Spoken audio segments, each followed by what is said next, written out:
एबे ओडिशार चैत्र मासरे दंड ठाकुरंकर माहौल चली रणपुर रे से दंड यात्रा व्यापक भावे परिचित।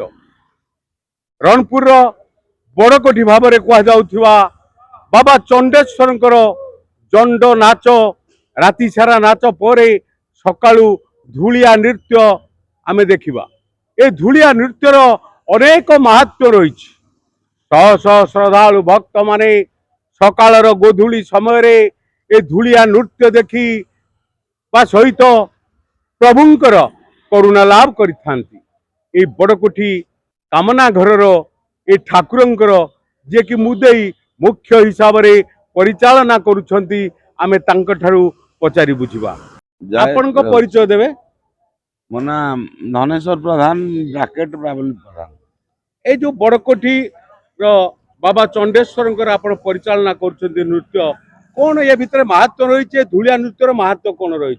आमे तो निमित्त मात्र बहु पिला आम पूर्वर जहाँ जहाँ अच्छी आमे किछि किछि जानिଛୁ। तेणु ये हूँ महात्मा शिव पुराण। आम शिव पुराण को लेकिन सब होइछि जोड़ा राजा महाराजा बड़ कोठी भावे रणपुर स्थापन करथिले 36 कोटी रे बड़ कोठी। तेणु आर शिव पुराण आम नृत्य राति सारा ठाकुर बाहरिबे आमे भ्रमण करू।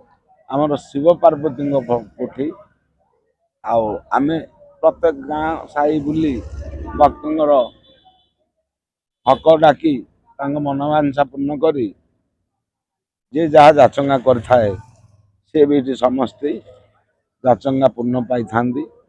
प्रत्येक संतान हो संतान भी लाभ हुए। तेणु आ उपवास तेणु आमे ये जो दायित्व आमे अल्प बहुत नापर आमे किछि किछि जानिଛୁ।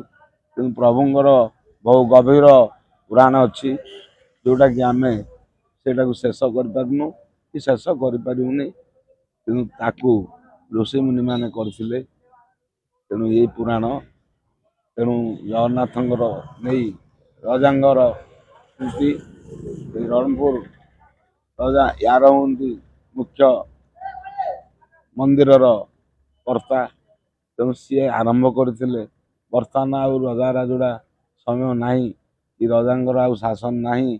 तेणु जहाँ करिवे आम चाषी मूलिया लोक बहु संख्यार इधर धनी लोक जड़े कहीं आसती ना सब गरीब श्रेणी लोक एथरे बहु परिश्रम करी 2 मास धरी से दुख कष्ट करी ठाकुर सेवारे 5 पैसा नबार नहीं घर खाइबे ठाकुर पाखे आसिकी सेवा करिवे।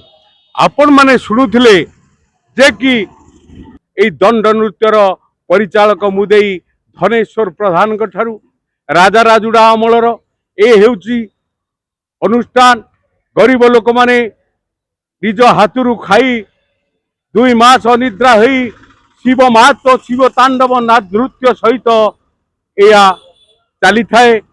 आमे वर्तमान रणपुर बाबा चंडेश्वर कामना कोठी सामनारू आचार्य विश्वरंजन सरकार न्यूज।